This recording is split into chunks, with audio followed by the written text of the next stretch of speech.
ఈ యొక్క దేవాలయం ఒక మానవ శరీర నిర్మాణ ఆకృతిలో నిర్మితమై ఉంది. అయ్యగారు ఇప్పుడు నవగ్రహాల గురించి చెప్తున్నారు కదా, ఈ నవగ్రహాలు వచ్చేసి అమ్మవారి యొక్క శరీర భాగంలో. హాయ్ ఫ్రెండ్స్, మనం ఇప్పుడు శ్రీశక్తి త్రిమాత పంచాక్షర క్షేత్రంలో ఉన్నాం. ఈ ఆలయానికి సంబంధించినటువంటి విశేషాలు పూజారి గారిని అడిగి ఇవన్నీ కూడా మనం తెలుసుకునే ప్రయత్నం అయితే చేద్దాం.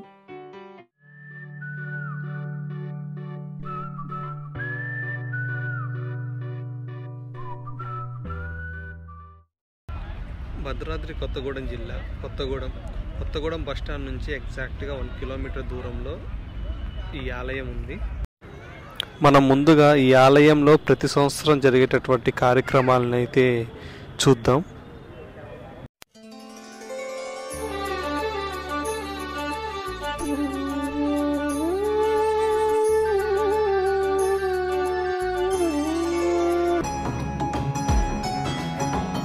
నమస్కారం అయ్యగారు, ఈ గుడి యొక్క విశిష్టత గురించి కొంచెం తెలియజేస్తారా మాకు? ఇది గుడి శ్రీ కంచికామకోటి పీఠం శ్రీమఠం సంస్థానం శ్రీ త్రిమాదాశక్తి పంచాయన క్షేత్రం భద్రాద్రి కొత్తగూడెం జిల్లా కొత్తగూడెం పట్టణం నందు వెలిసినటువంటి కొలువై ఉన్న శ్రీ సౌభాగ్య మహాలక్ష్మి, శ్రీ విజయదుర్గా అమ్మవారు, శ్రీ మహాసరస్వతి అమ్మవారు కొలువై ఉన్న శ్రీ త్రిపురాంతకేశ్వర స్వామి కొలువై ఉన్నటువంటి శ్రీ త్రిమాదాశక్తి పంచాయన క్షేత్రం. ఈ శక్తి పంచాయన క్షేత్రంలో నైరుతిలో గణపతి, ఆగ్నేయంలో సదాశివుడు, వాయువ్యంలో శ్రీ సవితృ సూర్యనారాయణమూర్తి, ఈశాన్యంలో శ్రీ మహావిష్ణుమూర్తి. ఈ క్షేత్రంలో శక్తి పంచాయన క్షేత్రంగా వెలుగొందుతూ అనేక గ్రామాల నుంచి పట్టణం నుంచి భక్తులు వేల సంఖ్యలో వచ్చి ఈ యొక్క దేవాలయం దర్శించుకొని అనేక పూజా కార్యక్రమాలు నిర్వహించుకుంటూ యొక్క అమ్మవారికి దేవీ శరన్నవరాత్రులు అత్యంత వైభవపేతంగా ప్రతిరోజు నిత్యం పునిస్త్రీలచే కుంకుమార్చన, ప్రతి ఉదయం సాయంత్రం చండీ హోమం, అలాగే చండీ పారాయణ, మహాలింగార్చన, విశేషమైనటువంటి శ్రీ త్రిపురాంతకేశ్వర స్వామి వారికి ప్రతినిత్యము మహన్యాసపూర్వకంగా ఏకాదశి రుద్రాభిషేకం విశేషంగా జరుగును. ఈ యొక్క దేవాలయం కంచి కామకోటి శ్రీమఠం సంస్థానం కంచి స్వామివారి యొక్క ఆధ్వర్యంలో నడుస్తూ ఉంటుంది. ఈ యొక్క దేవాలయంలో శివరాత్రి బ్రహ్మోత్సవములు, అలాగే కార్తీక మాసంలో కార్తీక నక్తవర్త దీక్ష, అంటే ఈ నెల రోజుల పాటు కార్తీక మాసంలో శ్రీ త్రిపురాంతకేశ్వర స్వామివారికి ప్రతినిత్యము మహాన్యాసపూర్వకంగా ఏకాదశి రుద్రాభిషేకము, అలాగే ప్రతి నెల ఆర్ద్రా నక్షత్రం సంక్రమణం మాస శివరాత్రి రోజున మహాన్యాసపూర్వకంగా ఏకాదశి రుద్రాభిషేకము, అలాగే అమ్మవార్లకి ప్రతి శుక్రవారము, పౌర్ణమి, అమావాస్యల యందు విశేష అభిషేక అలంకరణ విశేష అర్చనలు జరుగును. అలాగే ప్రతి బుధవారం గణపతి స్వామివారికి అభిషేకము విశేష అర్చన, శ్రీ సూర్యనారాయణ స్వామివారికి ఆదివారం అభిషేకము విశేష అర్చన, అలాగే విష్ణుమూర్తి వారికి ప్రతి శనివారం విశేష అభిషేక అర్చన, అలాగే మంగళవారం ఆంజనేయ స్వామివారికి, సుబ్రహ్మణ్య స్వామివారికి విశేష అభిషేక అర్చనలు జరుగుతాయి. అలాగే ఆదిత్యాది నవగ్రహములు, మహాకాళి అమ్మవారు, కాలభైరవ స్వామివారు కొలువై ఉన్నారు. వీరికి కూడా విశేష పూజా అర్చనలు జరుగును. అలాగే ఈ యొక్క దేవాలయం మానవ శరీర నిర్మాణ ఆకృతిలో నిర్మితమై ఉంది. అలాగే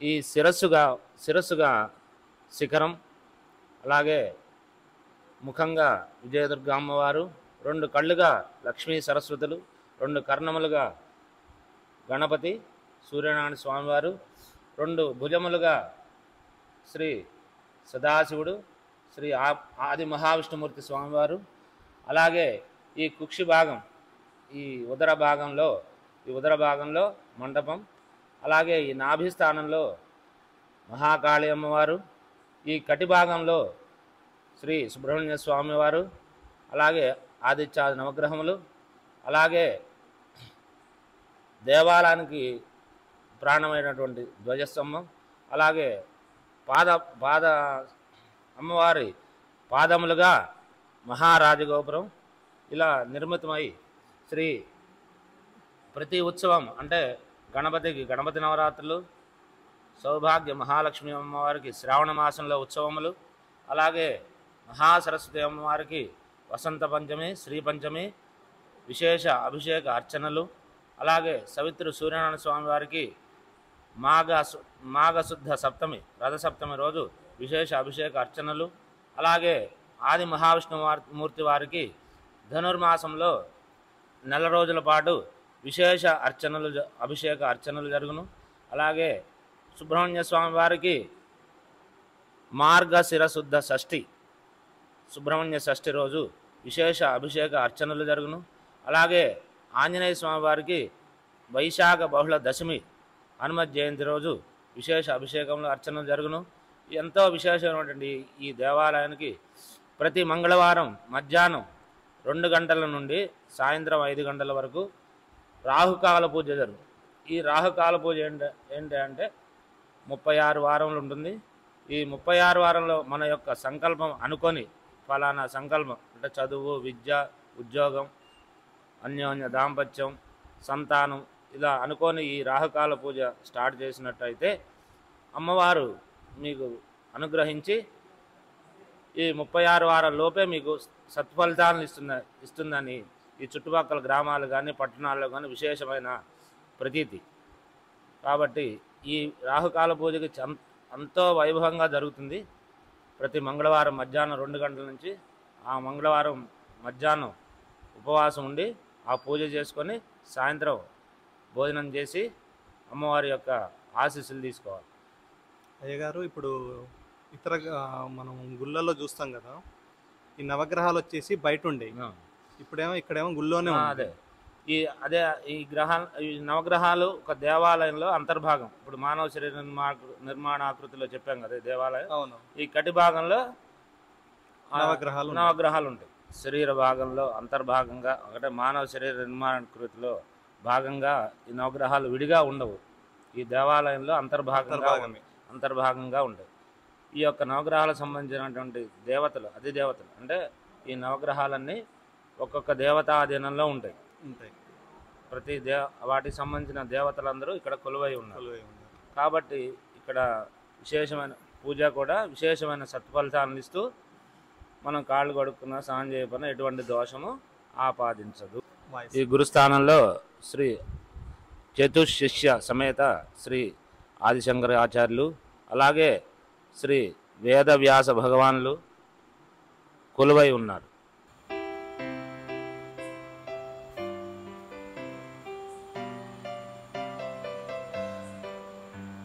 ఈ ఆలయంలో మధ్య భాగాన దుర్గాదేవి, అమ్మవారికి కుడి వైపున లక్ష్మీదేవి, ఎడమ వైపున సరస్వతి దేవుల్ని మనం ఇక్కడ చూడవచ్చు.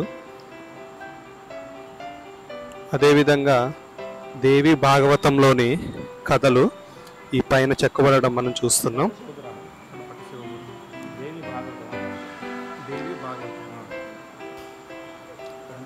అదేవిధంగా దుర్గాదేవికి ఎదురుగా మహాకాళి స్వరూపాన్ని చూడవచ్చు మనం. శివపురాణంలోని కథలు కూడా ఇక్కడ చెక్కబడడం జరిగింది. ముఖ్యమైన ఘట్టాలన్నీ ఇక్కడ చెక్కబడి ఉన్నాయి. సుబ్రహ్మణ్యేశ్వర స్వామి,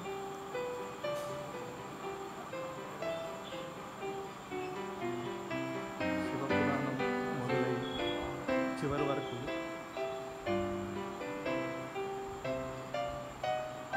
మార్కండేయ స్వామి వారికి వచ్చేసరికి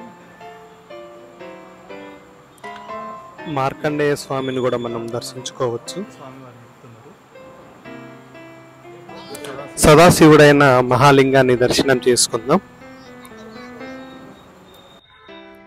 ఓకే ఫ్రెండ్స్, మీకు నా వీడియో నచ్చినట్లయితే లైక్ చేయండి, షేర్ చేయండి. అండ్ సబ్స్క్రైబ్ చేయండి. Thank you.